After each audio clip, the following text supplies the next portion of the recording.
here with reaction. He is now the author of what is the #1 bestseller now 9 weeks in a row, American Marxism. He's the host of Life, Liberty, and Levin, also nationally syndicated radio host, MarC Le-vinny. Now over 1 million copies sold.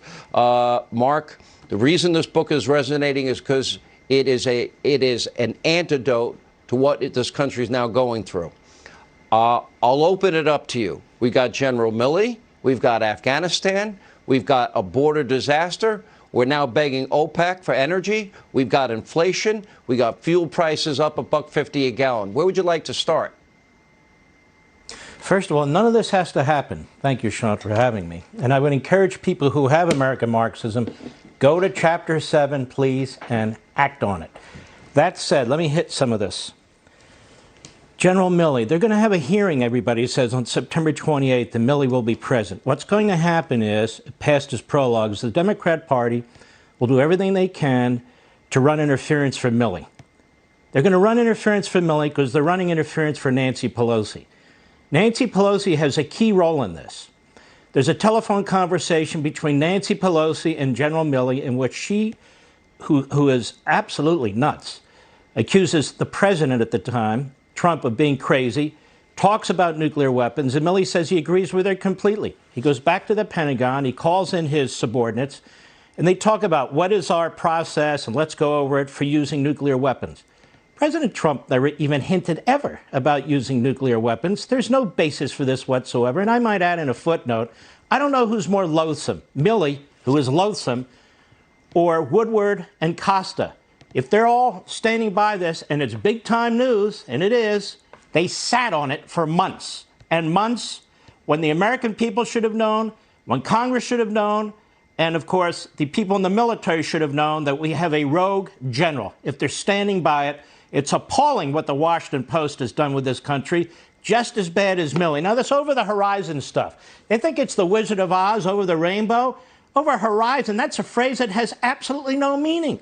We have no intelligence whatsoever left in Afghanistan, and you point out night after night, hostages. His whole country's been held hostage by Biden for 8 months. Let me tell you what's going to happen to most of those American citizens. They're not coming back. Let me tell you what's going to happen to most of those American green card holders. They're not coming back. Let me tell you what's going to happen to those 80,000 or so SIV visa holders, patriots who served with us. They're not coming back, and they hope you forget it. And so now they go to war on Florida and Texas and red southern states that Biden has no hope of winning. What are they doing now? Biden is holding back monoclonal antibodies from Florida and southern states that have been using these antibodies effectively to save people's lives once they get the coronavirus out of nowhere with no warning to any of these states, because the federal government buys them from the producer and then hands them out to the states. He's pulled them back from Republican states and Republican governors. Now think about that. No president in American history has ever done that either. Look at the southern border. 11,000 Haitians trying to get in? Now, first of all, they had to come from an island nation to come to the United States. Notice when it came to the Cubans, they were clear. You come across those waters, we're sending you back. What about the Haitians? They're here. Why? Because they hope they'll vote Democrat. America, we have an invasion. I don't care what the New York Times or the Washington Post has to say about that or anything else. We have an invasion. Millions of people are coming into this country illegally over a period of time. If he's president for 4 years, could be upwards of 10 million people. Meanwhile, his party in Congress is trying to hand out amnesty like lollipops as fast as possible. Our constitutional constructs under attack, our traditions and adherence to laws under attack, comity, C-O-M-I-T-Y, is under attack because we have this doofus as president of the United States. But I should add, he was a doofus when he had his wits. He's just a disaster. A couple other quick things I want to talk about, too.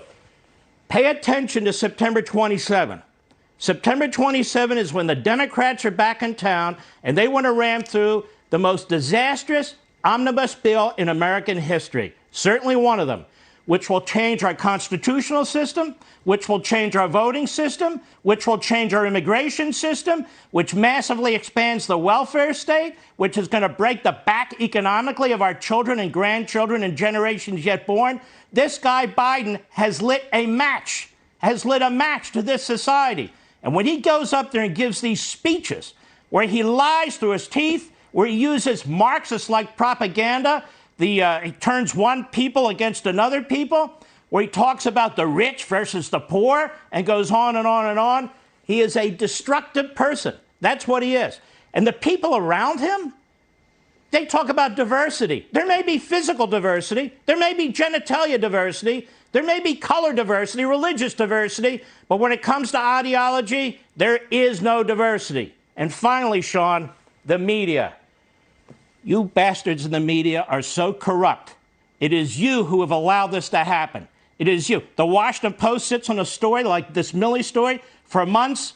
The Washington Post and other media pushed the phony Russia collusion story for years. Now somebody's finally been indicted.